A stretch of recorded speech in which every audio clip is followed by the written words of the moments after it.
ambition, conquest, lust, murder, and the power of unrivaled technology. These are the cornerstones in the foundation of the Roman Empire. They were driven by a kind of collective cultural ego. Rome's colossal building projects, stadiums, palaces, roads, aqueducts, spanned 3 continents and unleashed the power and promise of the world's most advanced civilization.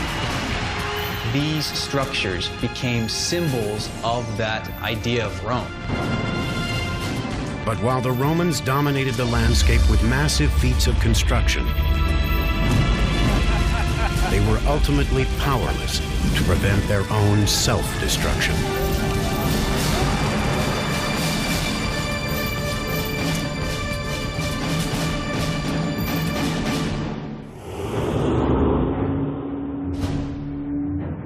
March 15th, 44 BC.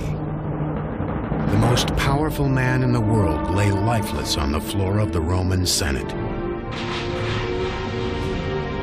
As a general, he nearly doubled the size of the Roman Empire. As a politician, he engineered a stunning rise to power. But now this battle-scarred warrior had been slain in Rome and by Romans. His name was Gaius Julius Caesar. Caesar's rise to power was predicated on him wanting to have the best standing in the Roman state. He seemed to want too much power for himself. He did not share power with others, and this was what led directly to his assassination. Decades earlier, as an ambitious young general, Caesar had recognized that the road to glory in Rome began on battlefields far from it. His thirst for military conquest would spawn the construction of one of Rome's most intimidating feats of engineering.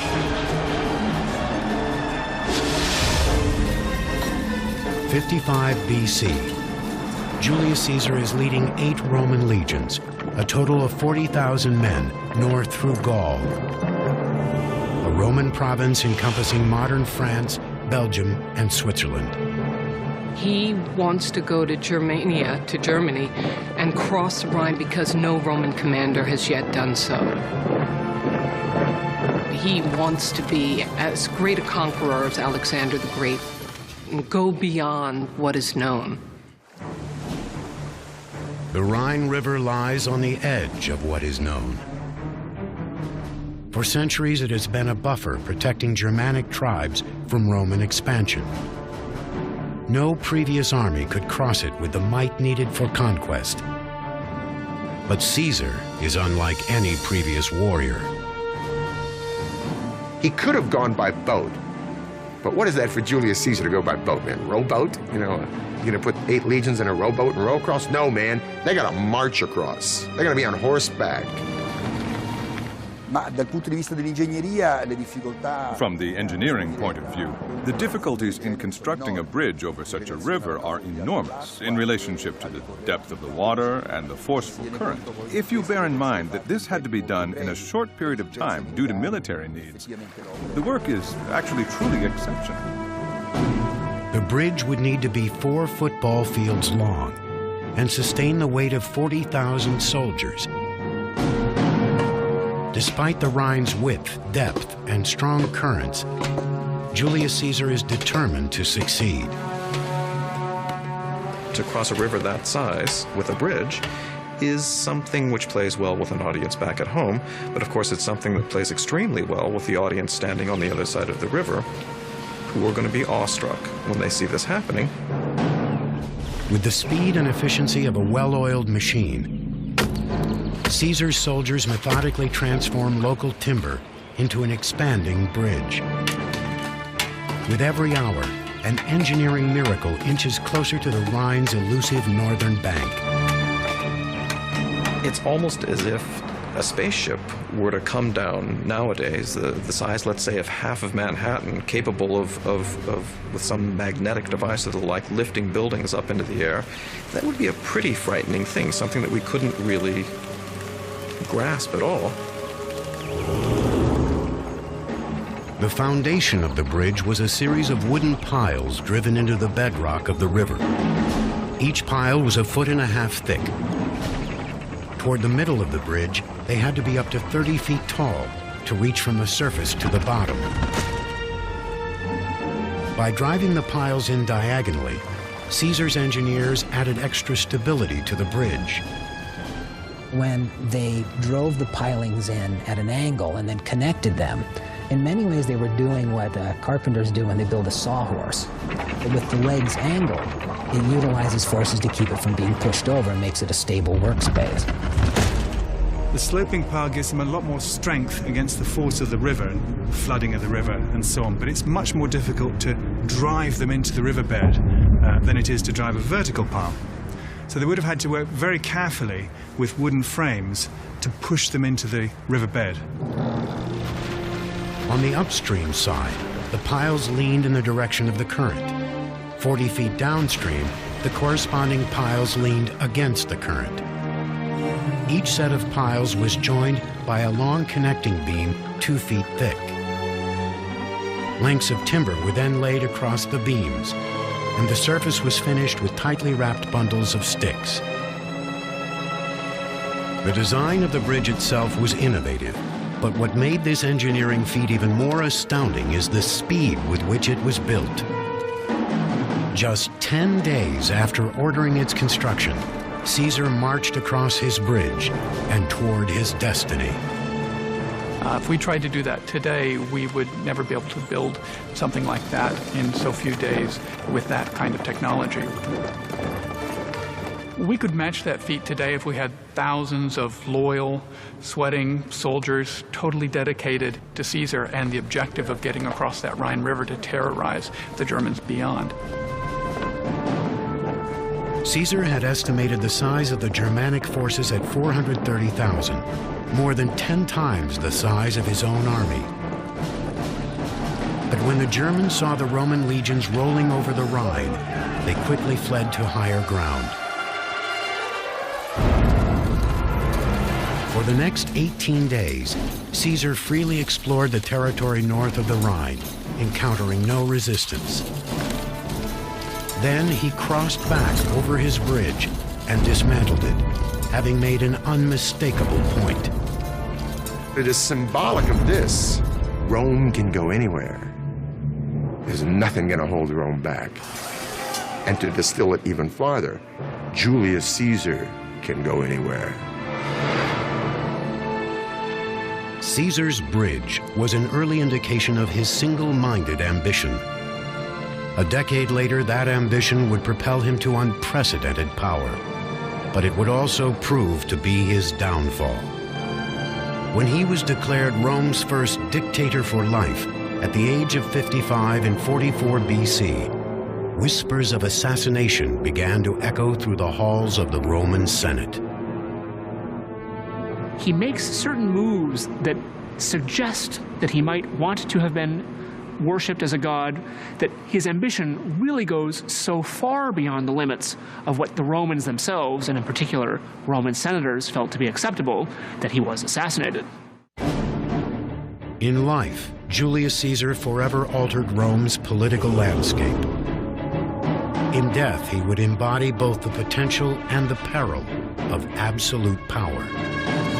When Caesar was assassinated, there was no guarantee that anything would happen except that Rome would fall apart completely. This assassination caused an enormous shock and naturally provoked great uprising among the people as well. Caesar's reign was a major turning point in Rome's political history. His conquest of Gaul greatly expanded the reach of Roman influence. His consolidation of power marked the death of the Roman Republic, ruled by democratically elected senators and consuls, and the birth of an empire in which tyrannical emperors could rule with absolute authority. Some would use their power to build magnificent engineering marvels. The vanity, excess, and ignorance of others would push the empire to the brink of destruction. Through it all, Rome would grow into the most powerful and technologically advanced civilization the world had ever seen.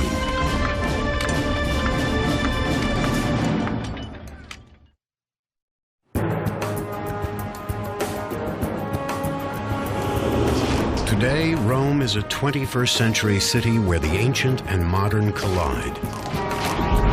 C'è da imparare da Roma ed è tutto, tutto. From Rome, we can learn everything. Everything.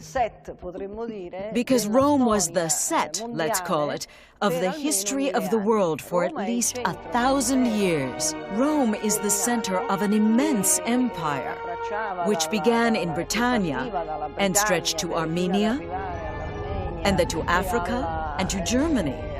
It was an extraordinary empire.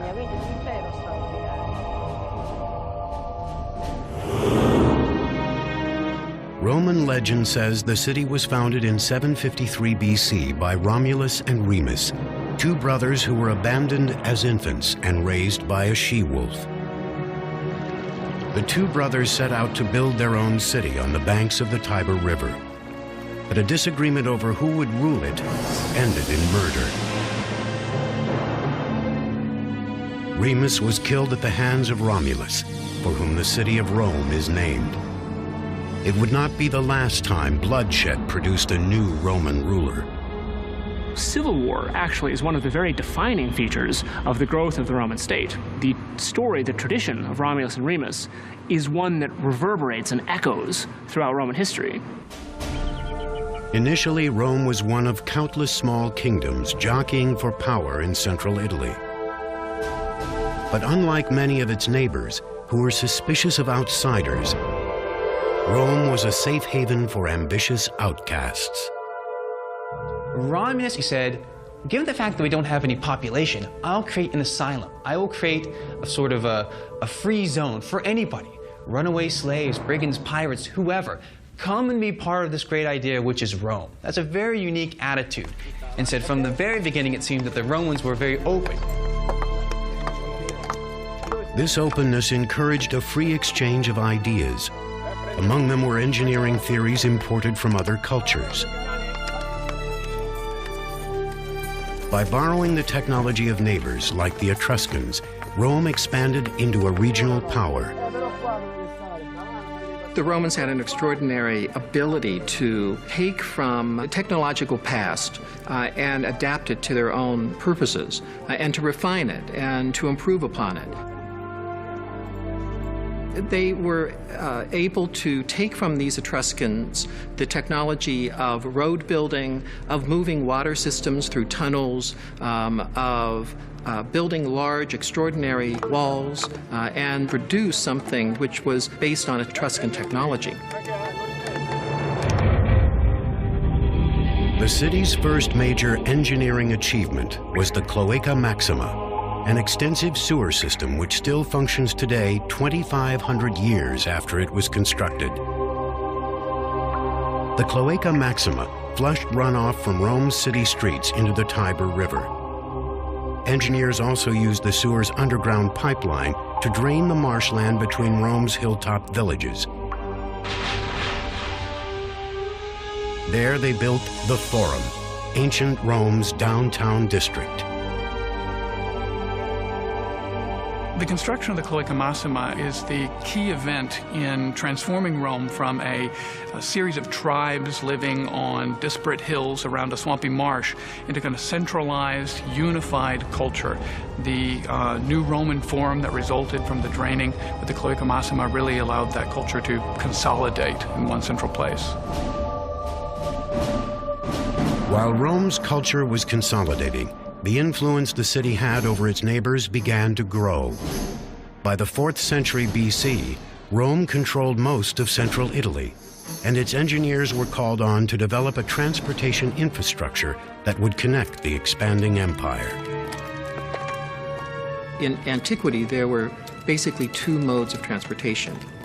There was transportation through the countryside, either on horseback, but probably walking or in carts, or that there was travel by ship. The roads, as we understand them today, basically didn't exist before the Roman Empire. That all changed in 312 BC, when the Via Appia was built.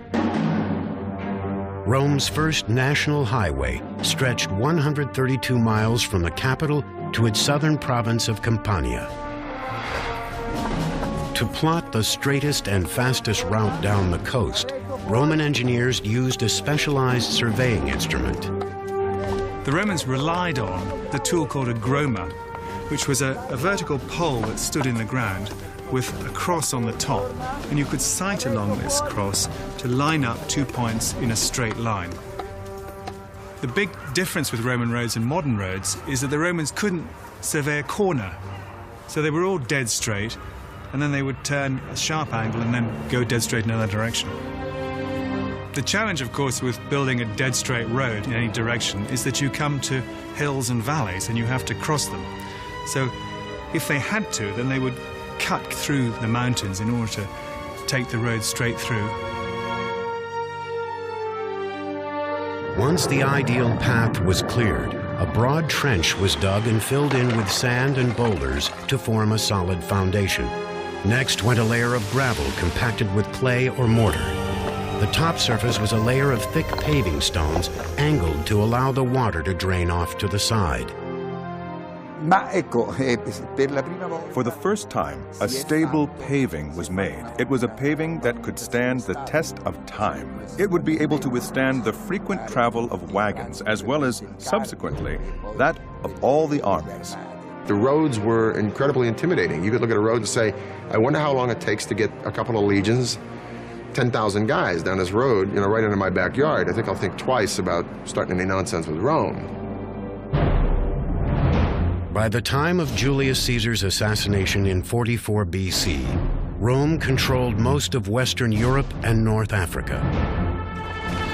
It had defeated Carthage a century earlier, making it the Mediterranean world's lone superpower. Caesar's eventual successor was his great-nephew Octavian, who was renamed Augustus and crowned Rome's first imperator, or emperor. Under Augustus, the Roman road network expanded to reach the farthest corners of the empire. And with the highways paved, it was time to build new destinations. Under Augustus, we can see popping up everywhere Roman-style cities equipped with a forum, with a theater, with an amphitheater, with a basilica, and all of the other markers of what made a Roman city. To the recently conquered natives of the provinces, the new cities were a powerful endorsement of the Roman way of life. People would flock to the new cities, these urban centers, which were symbols of civilization, higher standard of living, incredible jobs. That's where the money resided, and people would go, as today, will go where the jobs are. And ultimately, the people in these conquered nations would really embrace these Roman ideas. The Roman city itself was the greatest image-creating device, I believe, that the Romans had. And those cities survive today. London, Bonn, Paris are all testaments to Rome's expansion of its culture through its cities.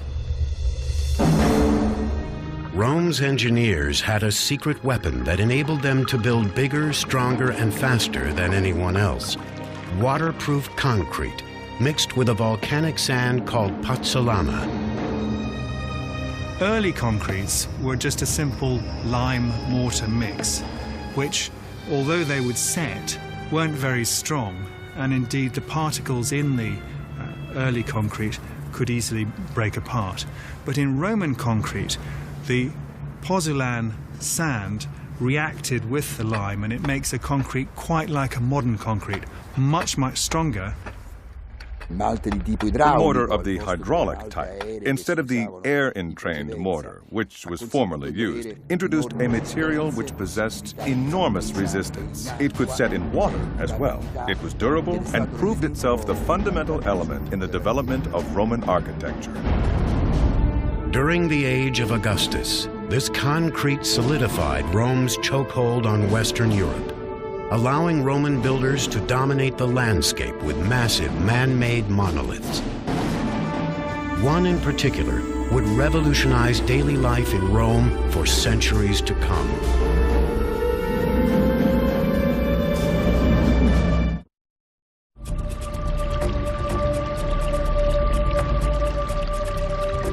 By the 1st century AD, Rome had emerged as Europe's sole superpower.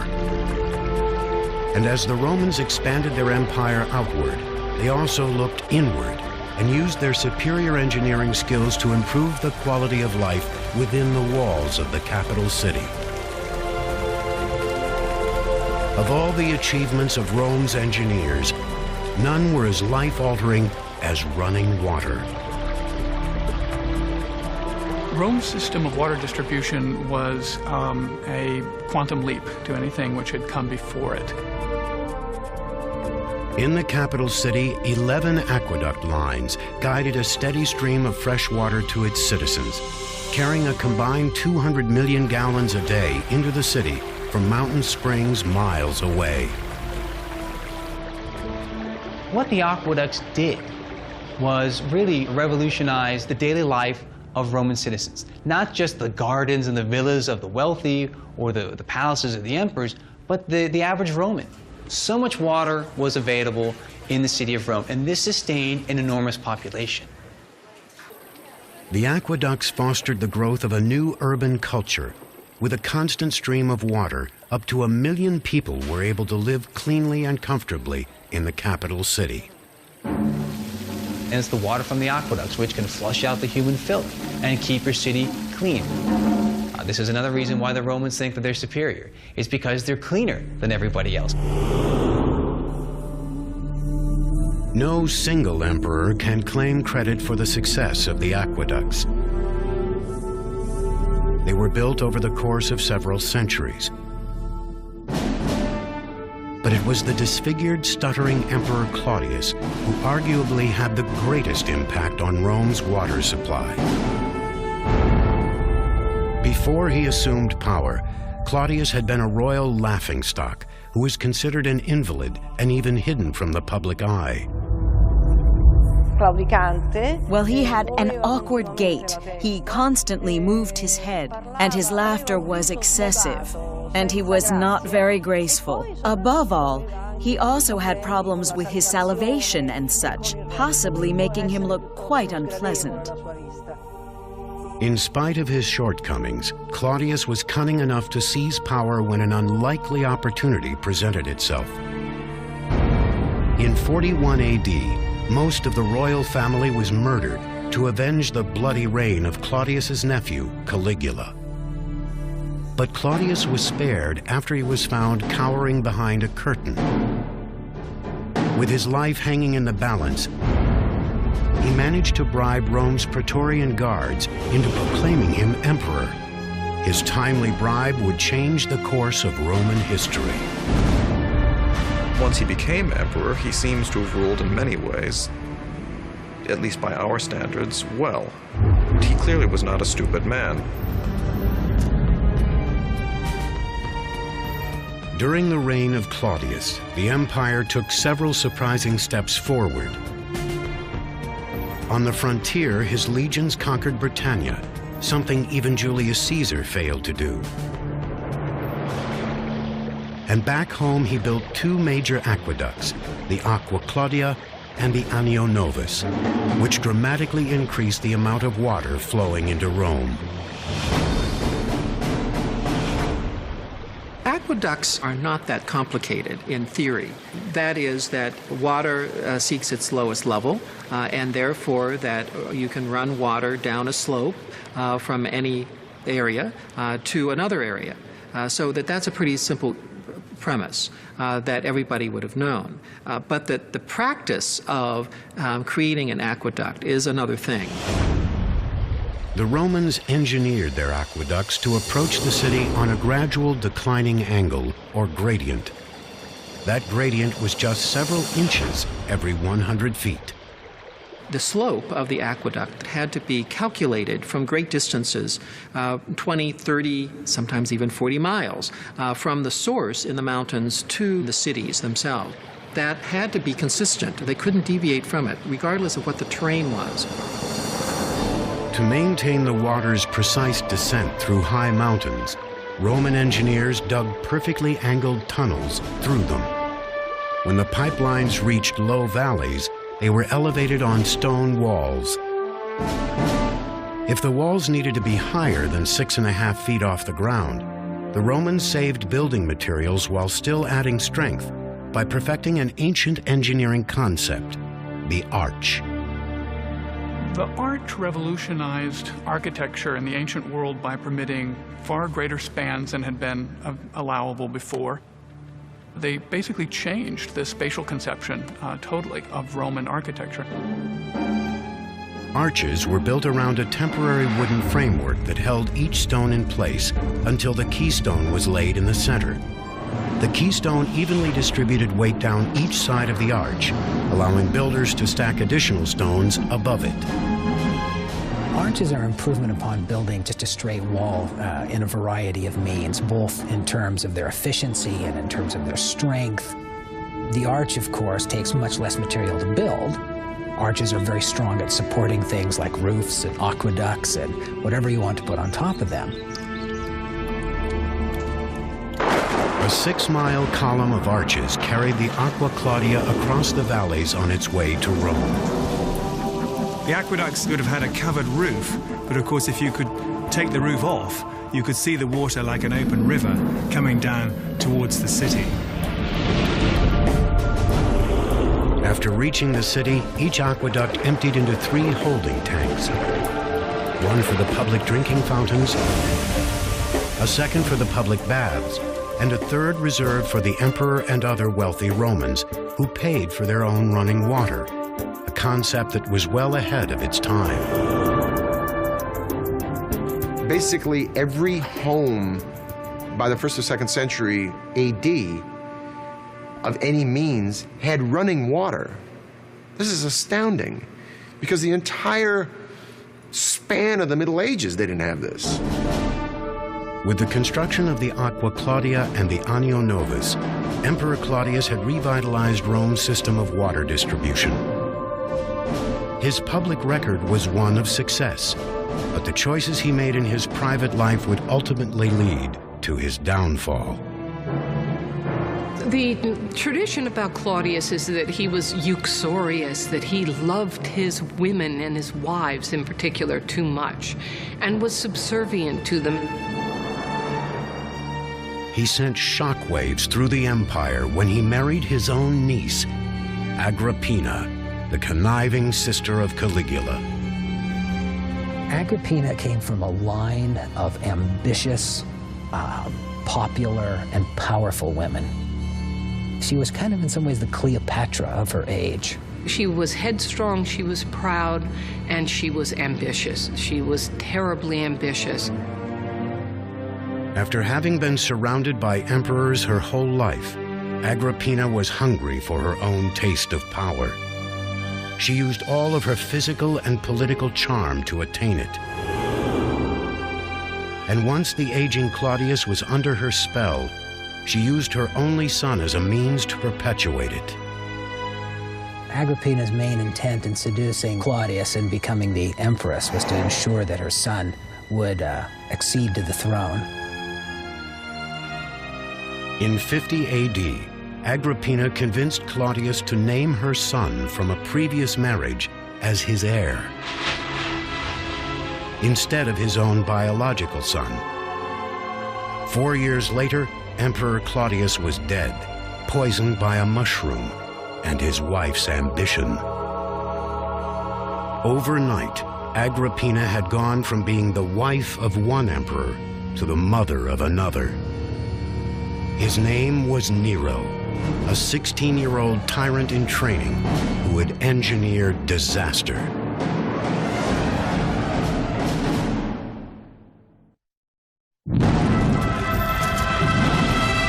'64 AD, a small fire spreads into a week-long inferno that reduces huge swaths of Rome to ashes and leaves thousands homeless and walking the streets.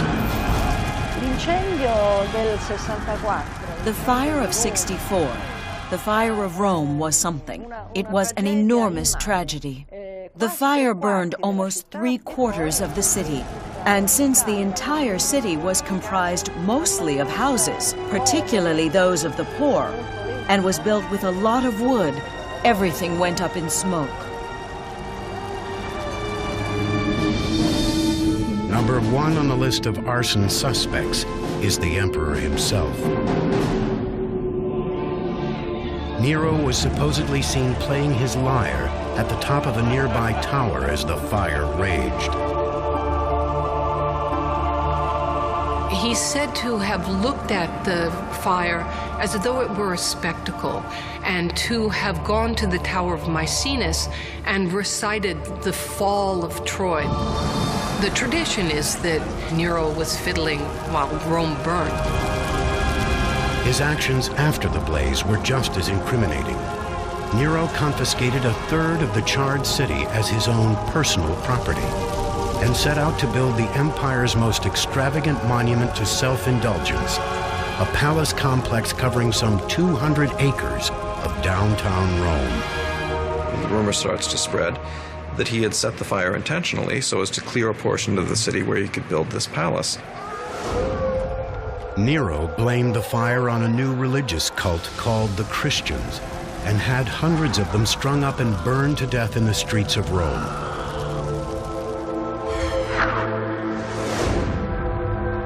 This was just the latest in a string of horrifying acts that solidified Nero's dysfunctional legacy.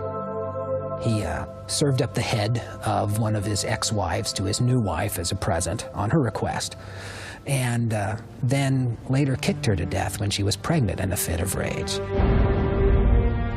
Most of the acts for which Nero is most infamous come after one of the most heinous acts one can commit, the killing of one's own mother.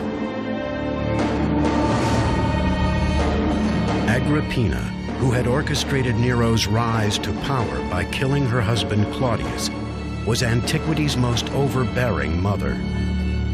She expected to share power equally with her son. He decided to eliminate his mother. He tried several ways.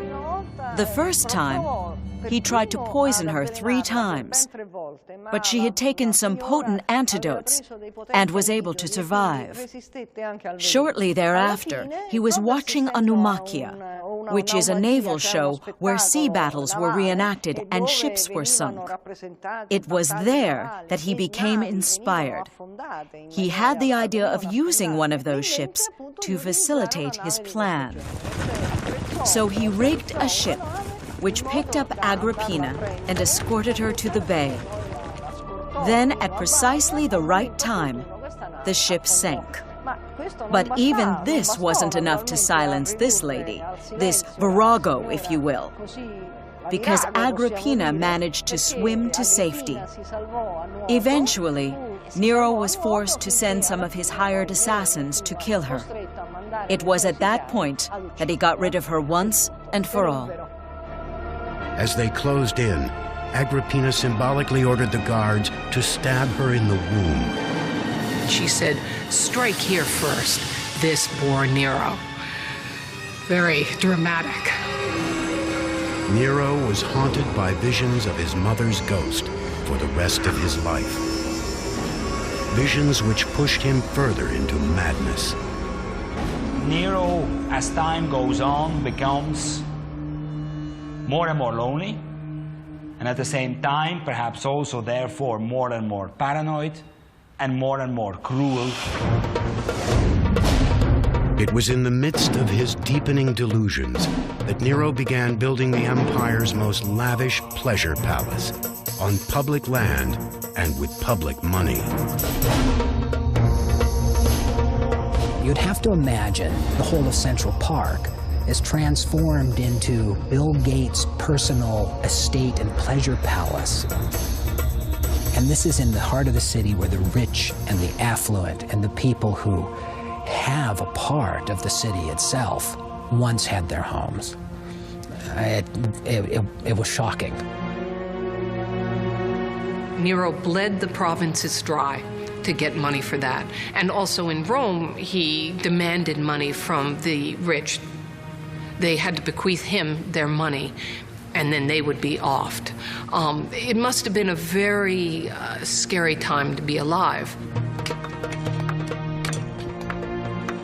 Nero's golden house was built on the pain and sweat of forced labor.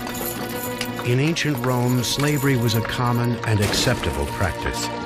1 in every 3 people living in the city was a slave. Rome's achievements would be unthinkable without slave labor. This slave labor was part of what generated the profits necessary to maintain and to expand an empire. There's no question that slave labor was also very significant for the building of these grand projects that really define the essence of imperial Rome. Nero's new palace would reflect his godlike perception of himself. It was designed to evoke a sprawling seaside villa in the heart of the city. Vineyards, gardens, and pastures for wild animals would cover what had once been Rome's downtown crossroads. The center of the complex would be a man-made lake and a pavilion with covered walkways a mile long. A vast 150-room wing of that pavilion still survives today, buried beneath modern Rome. Its cavernous interior demonstrates Roman mastery of another engineering innovation: the vaulted ceiling. A vault is nothing more or less than an arch which has been extended along an axis. Once you've built that framing one time and built one arch, move the framing, build another, move the framing, build another, you have a long vault. Very efficient way to build for the Romans. When the Domus Aurea was completed after just 4 years, Emperor Nero exclaimed, "Finally, I can begin to live in a house worthy of a human being."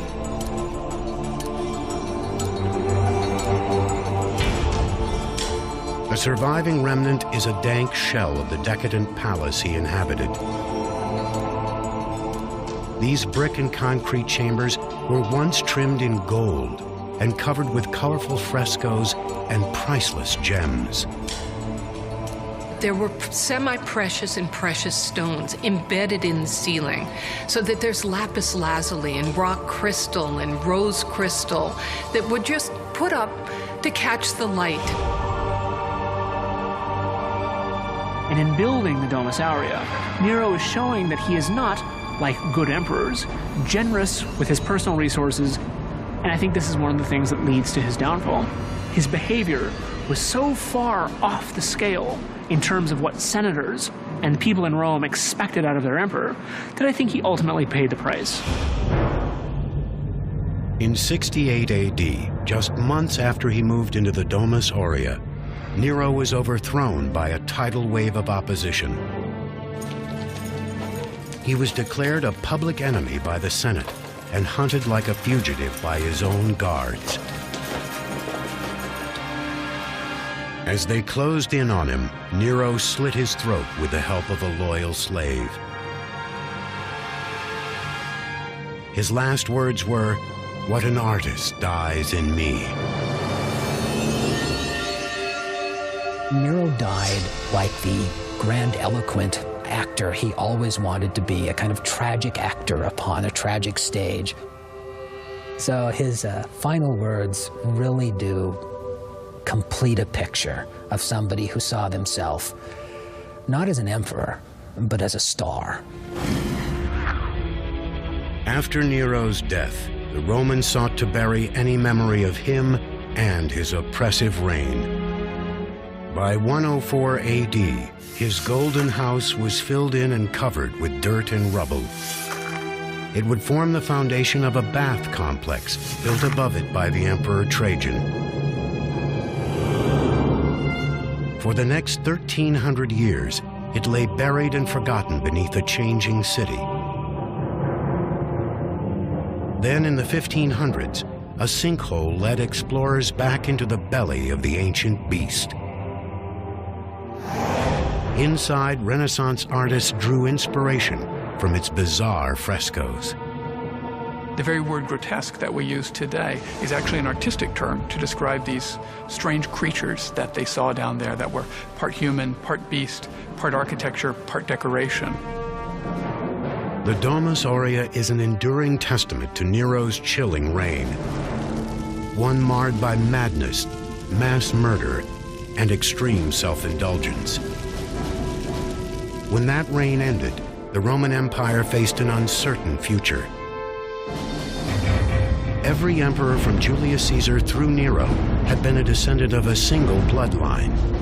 Now, for the first time, rule of the empire was left up for grabs.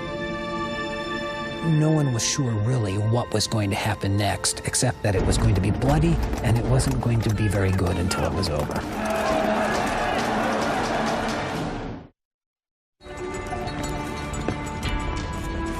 '69 AD, Emperor Nero lays dead, killed by his own hand. For the first time since the murder of Julius Caesar, Rome is left without an heir to the throne.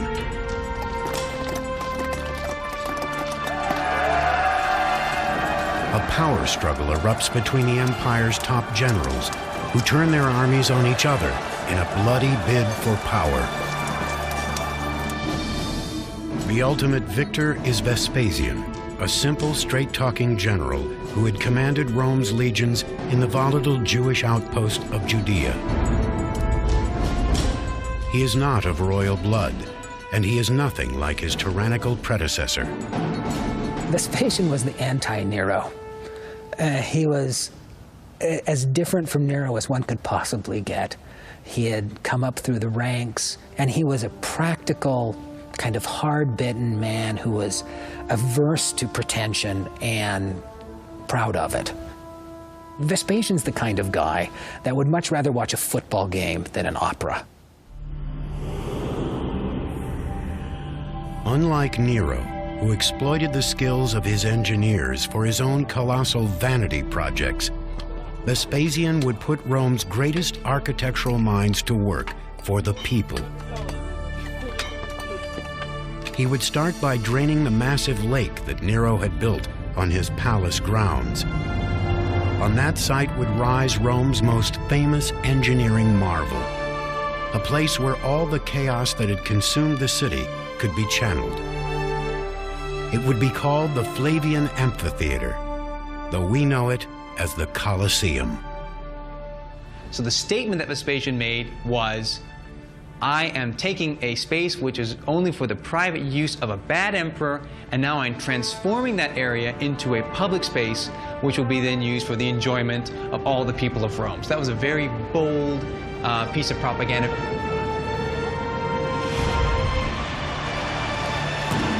Gladiators had been spilling blood in the name of entertainment for centuries. But the people of Rome were hungry for bigger, bolder spectacles. The Colosseum would give the gladiators a permanent, state-of-the-art killing field, and the games would take on a level of carnage never before seen in the empire's history. But this was the big venue. This was the Superdome. The entertainment came to you. Everything from animals from the farthest corners of the known world to captives from faraway lands could be brought to your central location, to your favorite box seat, and right in the center of the city. It's undoubtedly the biggest amphitheater in the world, an exceptional monument for its dimensions. It's also exceptional for the organization of the work with which it was built. Construction on the Colosseum began in 72 AD. It was financed by the sale of precious relics taken from the Jewish temple during Vespasian's sacking of Jerusalem.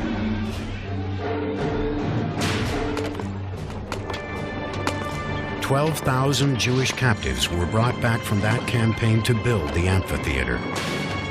They would have worked under tremendously harsh conditions and been worked long and hard and to the end.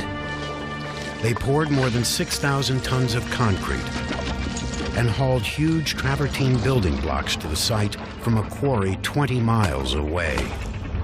As the building progressed up higher, they would use less of the strong, expensive and heavy limestone and more of the cheaper ingredients, which were lighter in weight. The Romans had quite sophisticated wooden cranes and devices for lifting stones, and they would be able to do that quite easily from the ground and up to great heights. In just 8 years, the imposing structure grew to 160 feet tall, dwarfing all that surrounded it. It's the tallest ancient Roman structure ever built. This is the amphitheater of the capital. So what was Rome? Rome was a city that was so much larger than any other city. It was so much richer. So that came to symbolize the power, the engineering, the wealth of ancient Rome. Roman amphitheaters were constructed from a surprisingly simple framework, incorporating 2 Greek theaters back to back to form one 360-degree theater in the round.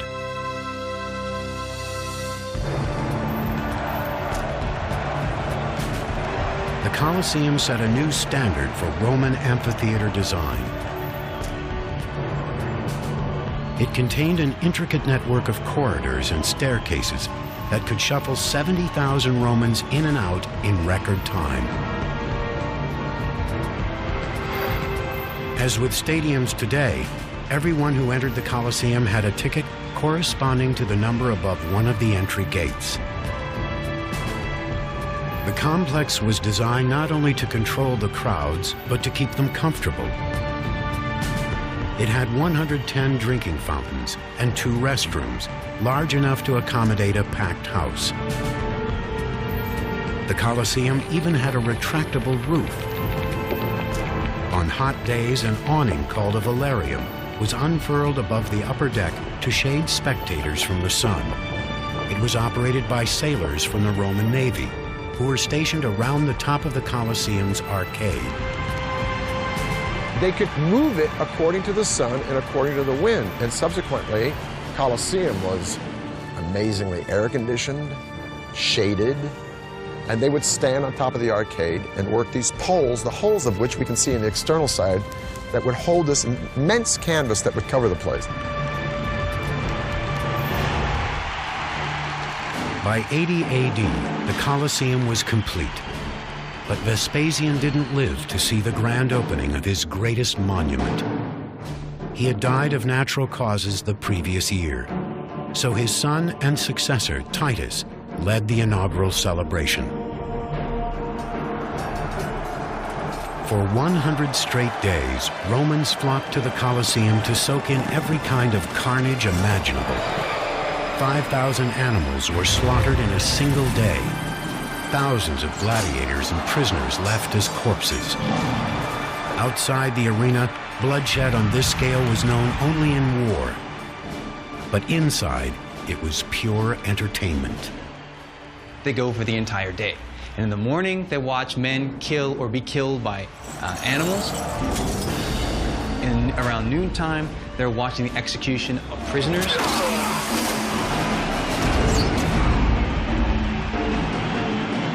And then finally, in the afternoons, from the main event, primetime TV kind of experience is the best for last, and that's going to be gladiators, man against man.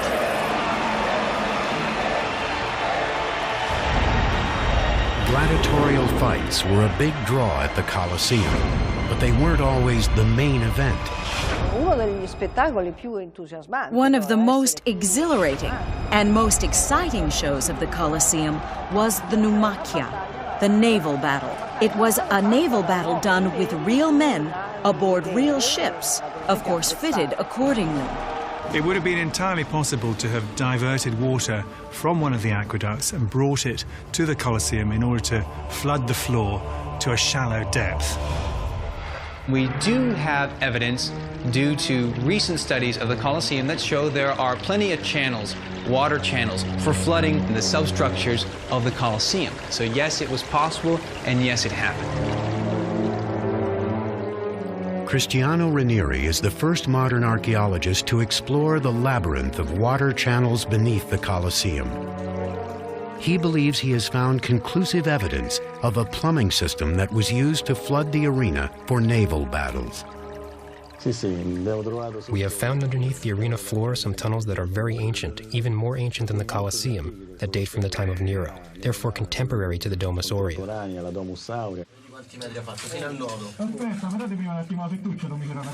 The original water channels built beneath Nero's artificial lake were left intact when the Colosseum was built above it. They could have been reconfigured to flood and drain the arena. In this never-before-seen footage, Cristiano leads his dive team inside those ancient channels and through water polluted with the debris of 2 millennia. Beneath the Colosseum, he uncovers a holding tank with a direct line to a nearby aqueduct. Cristiano believes water was diverted from that aqueduct into the arena.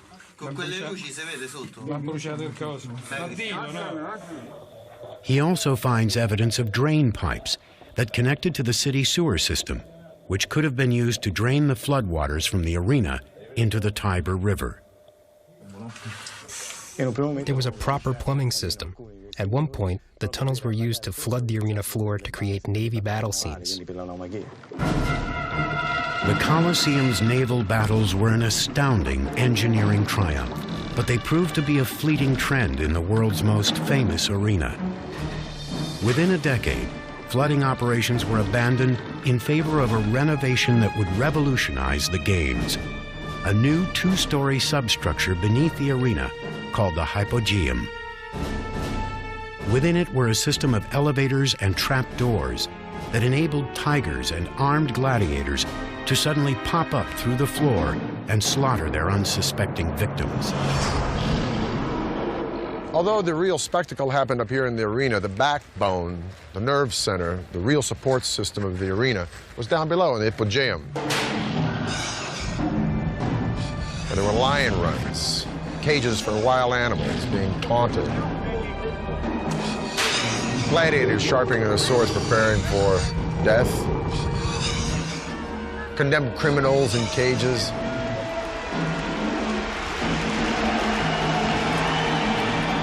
Now, as the games begin, a trapdoor in the arena floor will open, and by a system of pulleys, an elevator will hoist another lion or panther up into the arena.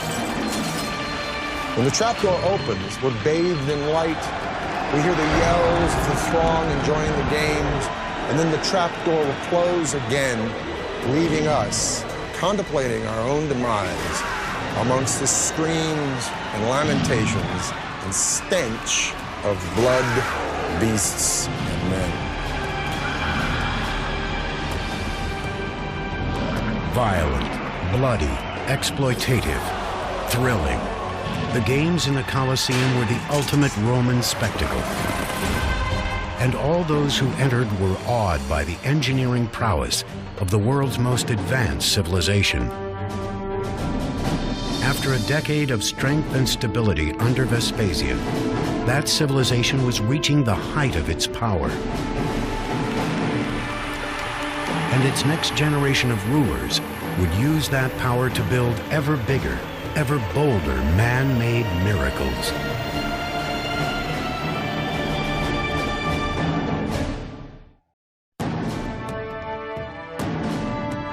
By the end of the 1st century AD, the Roman Empire extended from England to Egypt and from Portugal to Persia. As many as 50 million people of every race and language were loyal subjects of one emperor. That emperor was always an Italian until 98 AD, when an outsider emerged to take over the empire. His name was Trajan, an ambitious warrior from the province of Spain, whose battlefield triumphs had caught the eye of the ailing emperor Nerva. Having no sons of his own, Nerva adopted Trajan as his son and heir. There is a widening of the idea of what it meant to be Roman and who could help the state and who would participate in the state. And Trajan is a very good example of that. Trajan is the first of a whole series of emperors who come from outside of Italy. When Nerva died, Trajan inherited the Roman world. He immediately set out to prove his loyalty to the citizens of the capital. He knew the best way to do this was to appeal to their unyielding sense of supremacy. The Romans thought on a grand scale. The size of their empire, the size of their buildings, and the ambitions of its leading individuals must be one of the things that we point to as defining what it meant to be a Roman. They were driven by a kind of collective cultural ego. Trajan launched a massive building campaign that began with the empire's infrastructure. He made urgently needed repairs on roads, harbors, and public buildings. He commissioned one of the last great aqueducts and built new public baths on the crumbling foundations of Nero's Golden House. All of this building required a tremendous amount of money. And in order to really complete and fulfill his own kind of plans, he was going to have to come up with a great deal more of it. And in Roman terms, this means conquest.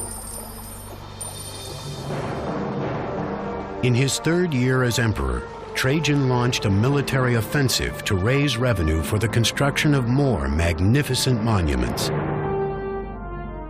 He set out to conquer Dacia, an elusive region encompassing modern Romania and Hungary that had fended off the Romans for centuries.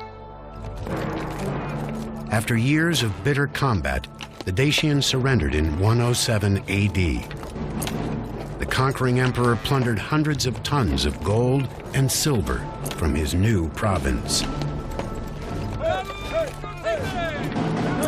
Trajan is the emperor that extended the boundaries of the empire to its greatest extent. So Trajan really pushed the envelope, and in doing so, he brought back more money, more goods, more spoils than any other emperor, which meant that he had so much money at his disposal. The emperor spent his new capital on a sprawling public space that would alleviate the congestion in Rome's overcrowded downtown district. Since the beginning of the Republic, the old Roman Forum had been the center of government, commerce, and culture. There, temples to gods like Saturn and Vesta sat beside law courts and libraries. The Forum is important for the Romans because it's their square. It's the place where they meet, where they make deals, where politics are discussed, where objects are sold, where money is exchanged. The Forum is a square filled with life. It's very much alive like today's. A lot more than today's squares, because truly all of the public life took place in the square. But as Rome grew into the capital of the world, development began to sprawl out from its original crossroads. The Forum was a critical part of Roman life, but the success of the city and the pressure of the population was such that they had to keep building new extensions time after time. And each emperor in turn had to build a new part of the Forum for their own people. By the time of Trajan, Rome was a densely populated metropolis of 1 million people and growing. So he commissioned his own new Forum, one larger than those of all his predecessors combined. Trajan didn't just have so much money, but the skills of the engineers, the people who poured concrete, and so on, they were at a high point. They could achieve and create better and faster than any previous time. The man called on to design Trajan's Forum was another outsider, Apollodorus of Damascus.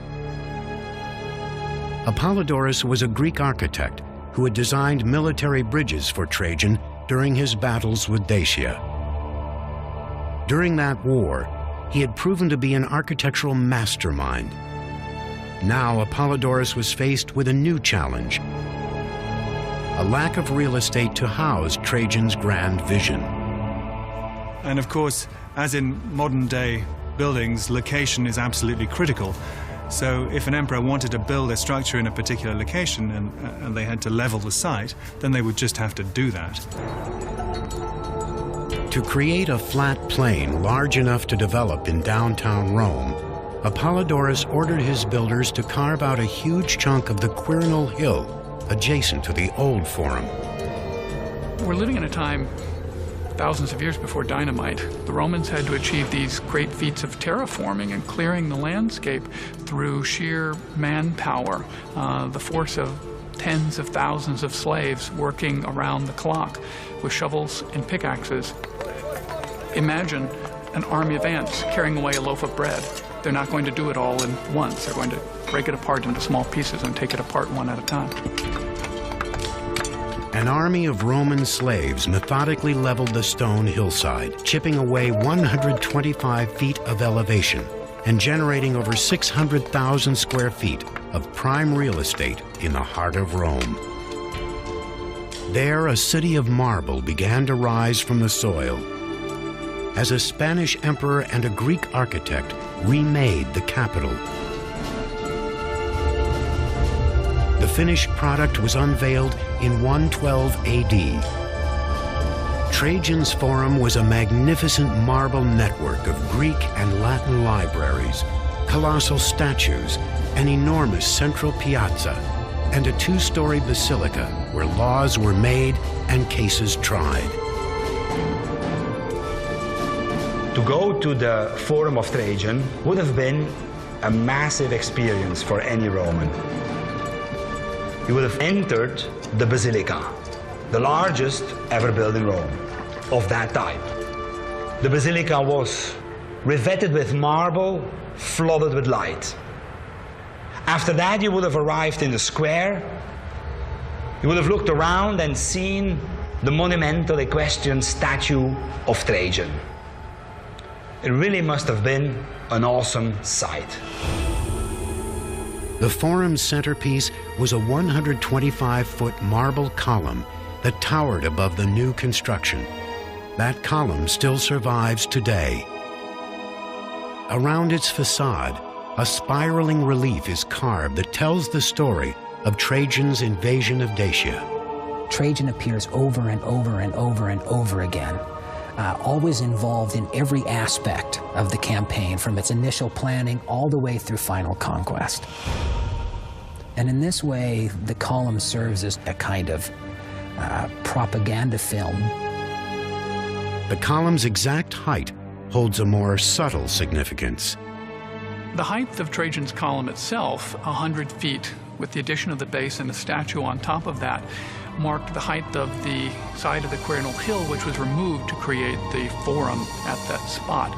Therefore, it becomes a marker not only of the battles of Trajan, but also the battles of Apollodorus to clear the land and create this monumental urban space. Trajan's Forum stood for 700 years. Most of it was reduced to rubble by a 9th century earthquake. But there is one surviving section that leaves no doubt about its imposing scale, a vast complex known as Trajan's Market. Apollodorus shored up the 125-foot cliff face he had created by form-fitting a 6-story Roman shopping mall directly into the hillside. He ingeniously shaped the first 3 levels in a hemicycle, a semicircular structure with long, curved corridors of storefronts. The markets function to reinforce the hillside, which had just been carved out. And it's probably not by chance that the form that's used against that hillside is concave, therefore a much stronger form, again, the form of an arch turned on its side to resist the pressure of the hill beside that. Above the hemicycle were 3 more levels, with units ranging from small shops to great 3-storied halls. Trajan's Market contained over 150 individual storefronts that might have supplied everything from footwear to fine art. These markets must have sold enormous quantities of materials from all parts of the Roman world, and perhaps even beyond. While Trajan's Forum next door was a lavish haven for the city's elite, his market was engineered as a main street for the masses. The market, together with the Forum, represent two sides of Roman culture. The opulence of the Forum, its colonnaded forecourt, its gilded decorations, represented a tremendous formal center for the city. Right next to that, the brick architecture of the marketplace, very commonplace in the city for the daily lives of the Roman citizenry. Trajan's engineering feats at home and conquests abroad made him one of the most popular emperors in Roman history. He was a great constructor, as well as being a great strategist. And just like Augustus, he assured a period of peace and tranquility, which was very important for the empire. But defending more territory would prove problematic for Trajan's successor. So to stabilize the empire's borders, Rome's next emperor would build a massive barricade to seal off the Roman world from the barbarians beyond.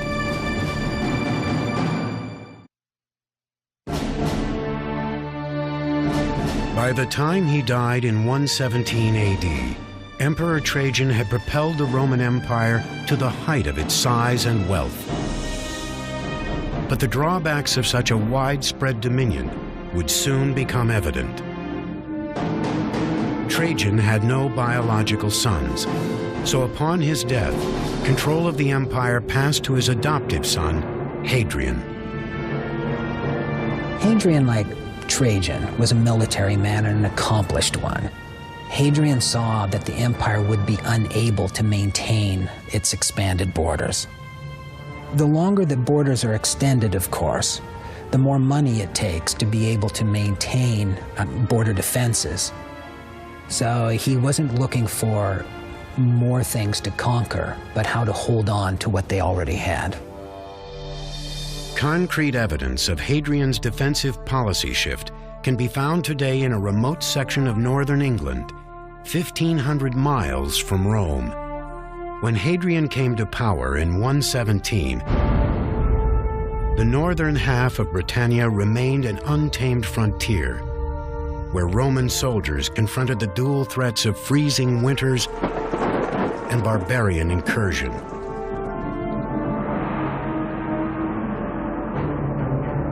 So in 122 AD, Hadrian paid a personal visit to the front lines. The emperor quickly concluded that the only way to tame Britannia was to tame his own soldiers first. The Romans always believed, you have this group of men who are serving the Roman state, make them work. If you're not disciplined, the thought is these Roman soldiers are just going to start frittering away their time and gambling and not doing the right thing. Hadrian put his legions to work on the most ambitious fortification ever conceived by a Roman. A towering 73-mile defensive wall across the entire country. Today, the pilfering of time has reduced Hadrian's wall to its foundations.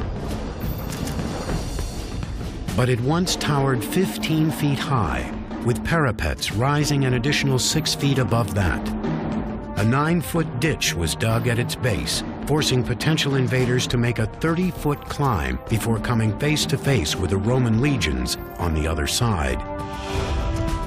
And if invaders did miraculously make it over the wall and past the Roman guards, they had one last obstacle to slow their advance: the Vallum, a 120-foot wide ditch that ran behind the wall from coast to coast.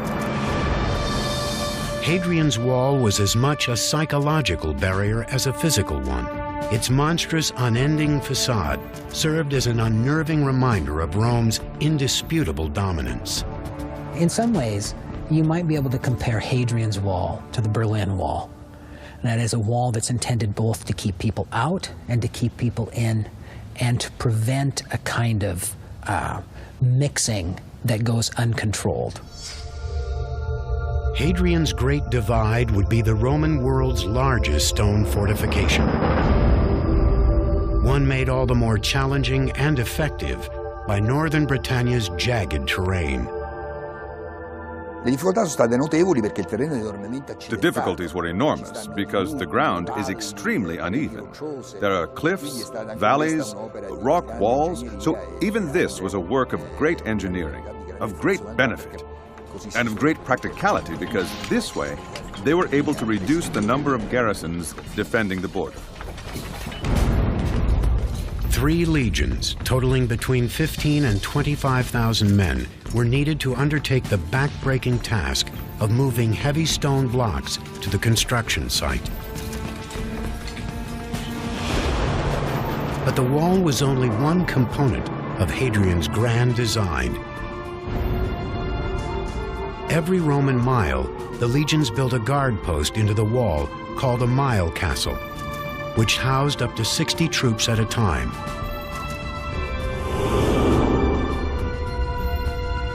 Between each mile castle stood 2 smaller watchtowers, where sentries kept a constant eye on the borderland.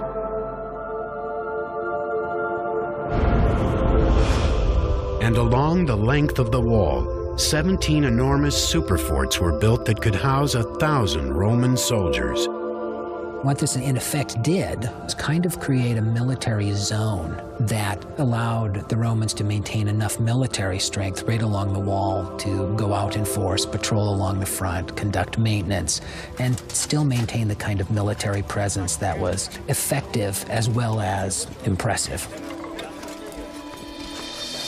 Each superfort covered 3 to 5 acres and included an assembly hall, a temple, barracks, hospital, and bathhouse, everything needed to sustain an army. Around these forts, towns sprung up to satisfy the army's constant demand for food and supplies. These Roman troops wanted Roman shoes. They wanted Roman needles. They wanted all the things that they could have elsewhere in the Roman world. So trade tends to follow them. Bars tend to follow them. Women tend to follow them and end up changing fundamentally the areas in which they are settled. In just 5 years, Hadrian's vast barrier across Britain was complete. The emperor had secured Rome's northwest border, improved discipline within his ranks, and created an unmistakable testament to the vast reach of Roman power. In 126 AD, Hadrian returned to Rome. There he would commission one of Rome's most celebrated engineering marvels and eliminate its most celebrated engineer.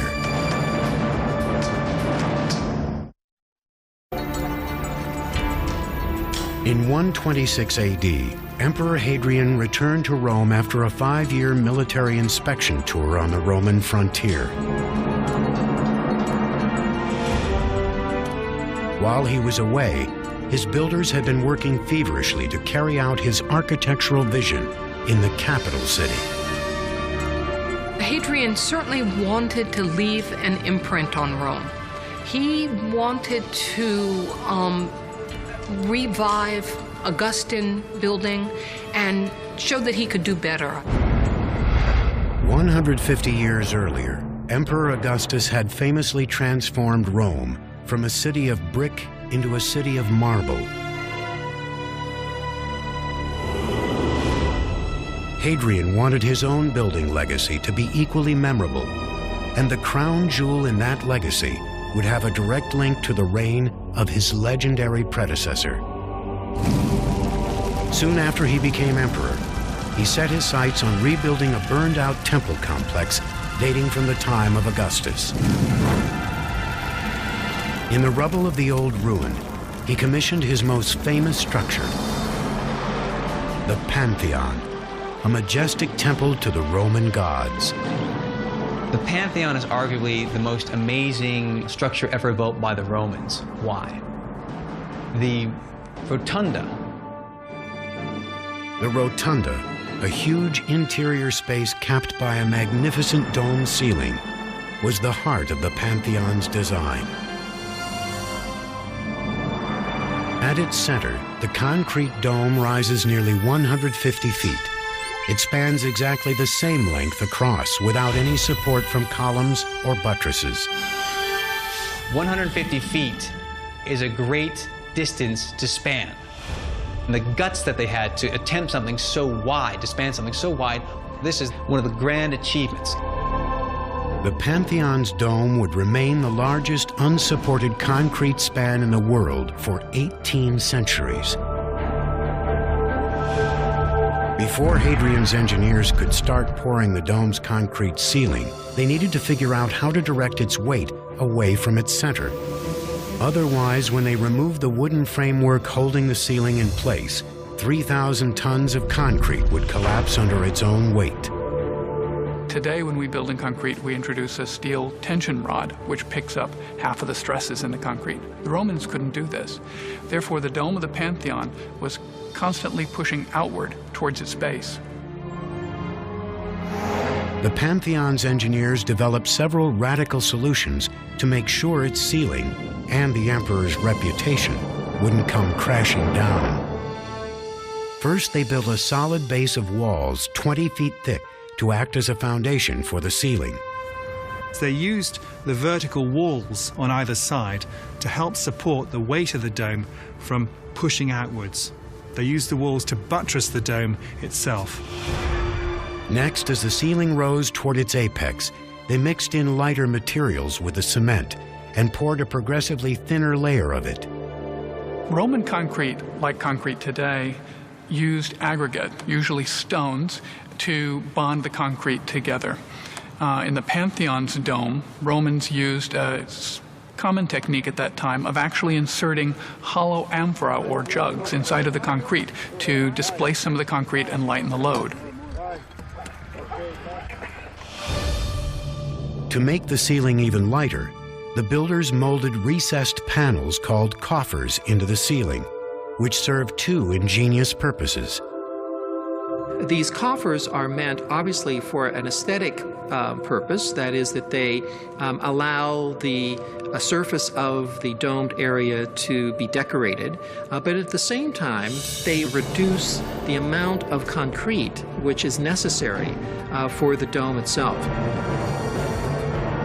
A final weight-shedding alteration immediately became the Pantheon's most distinctive feature: the oculus, a 30-foot wide hole in the center of the ceiling. The oculus eliminates the stress of heavy concrete at the dome's weakest point, and it lights up the interior like the sun does the earth. Imagine as an ancient, never having been in this kind of interior space before, because no other interior space had ever looked like it before, feeling the religious aspect of the interior itself. A building which was dedicated to all the gods. The Pantheon's engineers strove for perfection and almost achieved it. But there is one mysterious flaw in the design that still baffles modern observers. The Pantheon's front portico, the colonnaded gateway to the interior, is about 10 feet too short. It doesn't connect with the rotunda where it should. Why 50-foot columns were not used instead of the 40s that were there can only be held to speculation at this point. Did they sink in the Mediterranean? Were the Romans not able to acquire the stone to achieve those kind of columns in the time necessary for Hadrian to inaugurate the building? We can't say for sure. For centuries, the Pantheon has stood as a confounding engineering enigma. But the way it was built is just part of the puzzle. The bigger mystery is who designed it. There are no surviving records to reveal the architect's identity.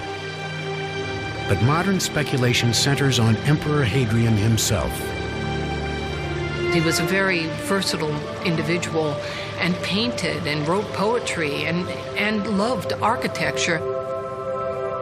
So many of Hadrian's other buildings were domes. So it seems to me that Hadrian may have had a hand in the design.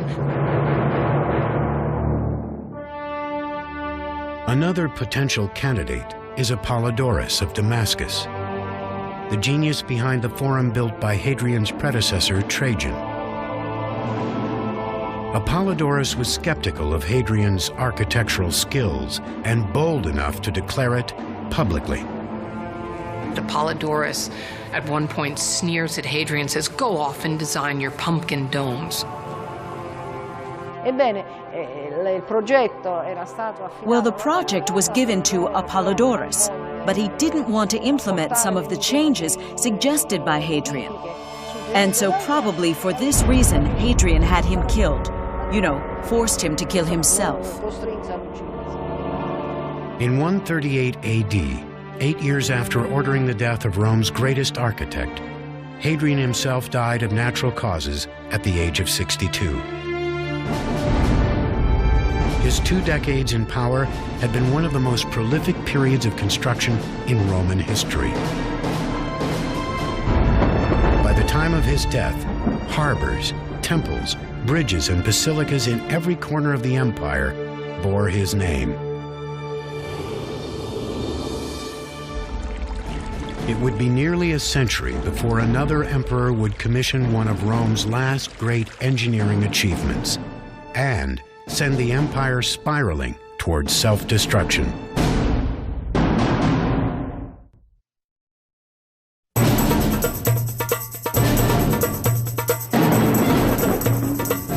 In the decades following Hadrian's death, the Roman Empire remained the dominant force in Europe, North Africa, and the Middle East. Its emperors maintained absolute authority. Its armies remained invincible. And its architects continued to inspire jaw-dropping awe.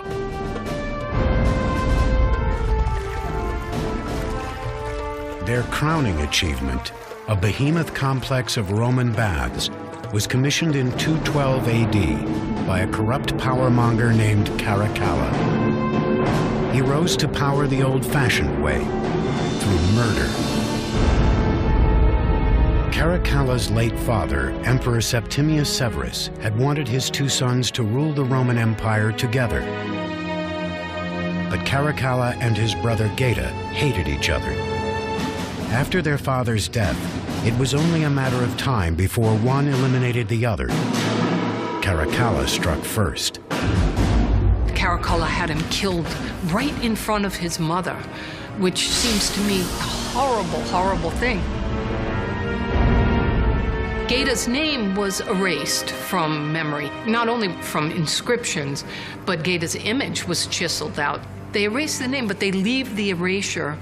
We know that the state has taken steps to eradicate him, and we should remember that lesson. During the reign of Caracalla, blood once again flowed through the imperial chambers, and the empire was back in the hands of a tyrant who ruled by fear. The rule of Caracalla is characterized by that of a man, emperor, who places himself above man, within the sphere of the gods. Caracalla wanted to leave a legacy that would secure his fame for the ages, as the Colosseum had for Vespasian, the Forum for Trajan, and the Pantheon for Hadrian.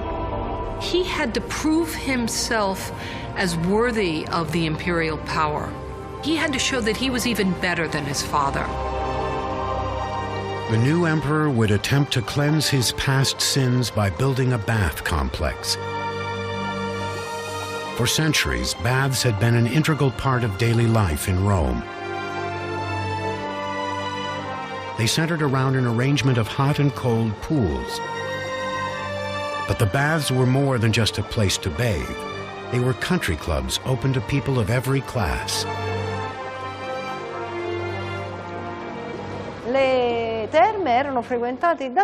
Everyone attended the baths, the young, the old, the rich, and the poor, often with great freedom and promiscuity. Perhaps promiscuity couldn't be applied to both sexes, because there were different times for female and male attendance. The baths were the meeting place of the entire population, because above all, they were free. You didn't have to pay to go to the baths. After you finished work, you're going to go to the baths for a couple of hours to unwind, to listen to politics, to get a rub down, to have a manicure, to have a haircut. There were places to work out. You could wrestle. And then, of course, you could go to the baths themselves and go to the hot rooms, sweat a lot. And you were surrounded by magnificent structures that were sheathed in marble and decorated with statues. And they were for the benefit of the average person. This was not just a structure for the rich. This was for the average Roman citizen. Baths had always been a popular construction project among Roman emperors. Previous rulers like Nero, Titus, and Trajan had each built extravagant baths in their own name.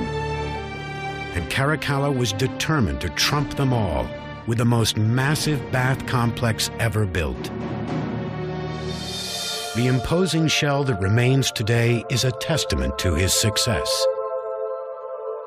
As you can see from what remains all around us, there was a series of giant rooms in which there were swimming pools the size of Olympic pools. There were bathing pools at different temperatures, private bathing rooms, and areas where people could mix and mingle. The central building was larger than St. Peter's Basilica and trimmed from stem to stern in gold and marble. Its floors were covered with intricate mosaics, fragments of which still remain. Surrounding the main building were open spaces for track and field events, separate buildings containing libraries, shops, restaurants, and even brothels lined the perimeter. The complex could comfortably accommodate nearly 2,000 Romans at a time. This small town would have been heaving with people every day. These enormous rooms are a testament to the engineering and skill of the people who built it. They surpassed any of the baths that had been built previously. Caracalla's laborers worked overtime to complete his baths quickly.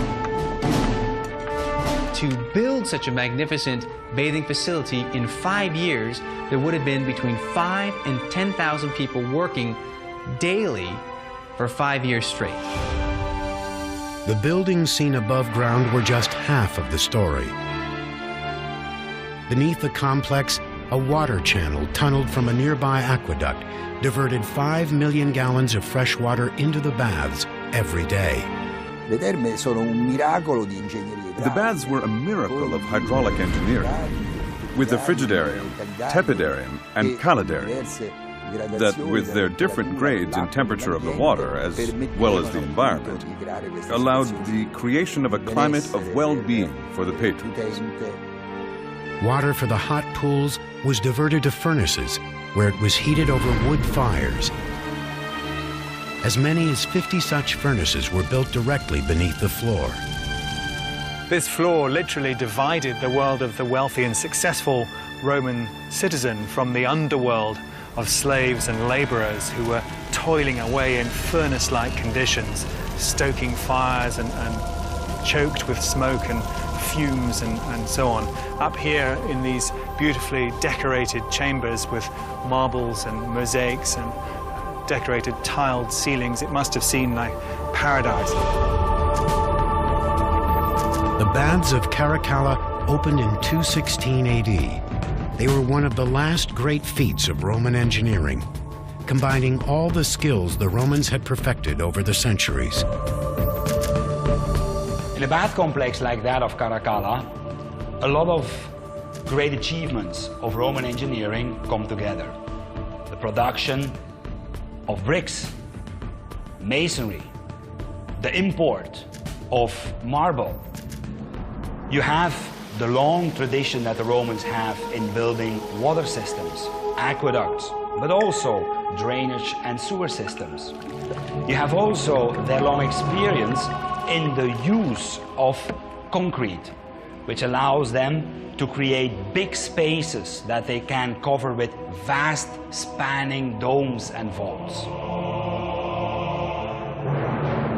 Caracalla's baths were an amazing success, but the same couldn't be said for his reign.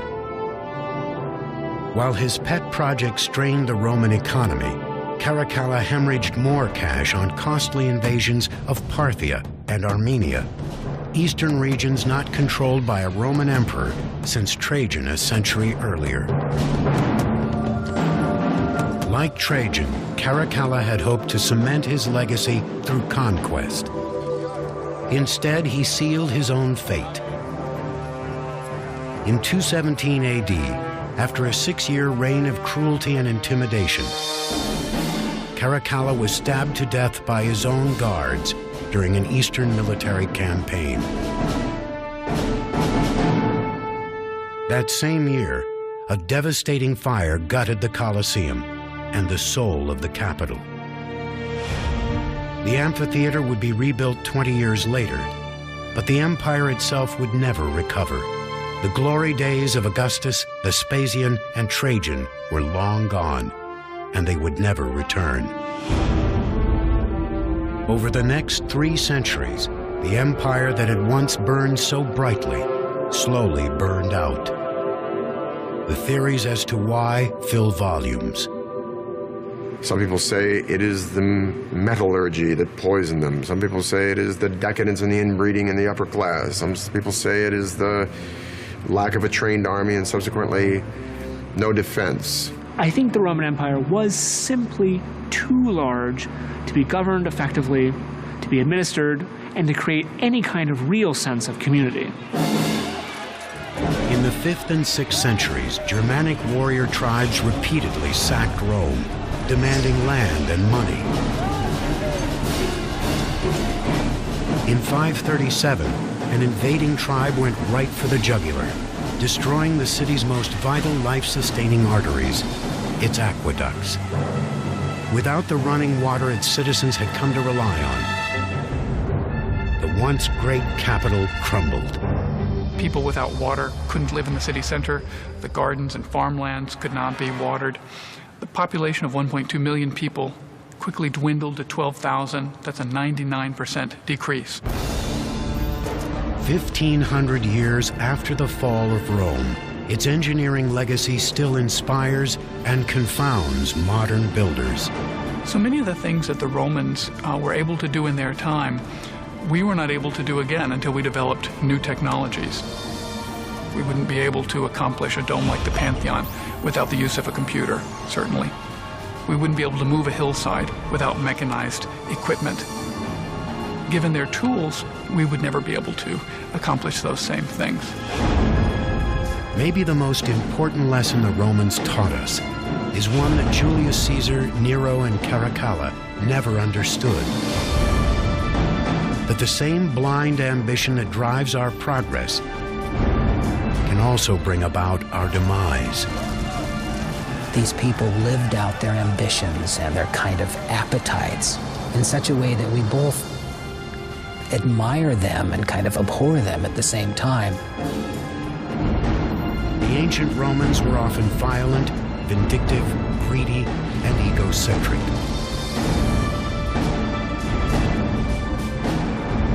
But the imposing structures they left behind stand as evidence not only of the power of one civilization, but of the unlimited potential of humankind.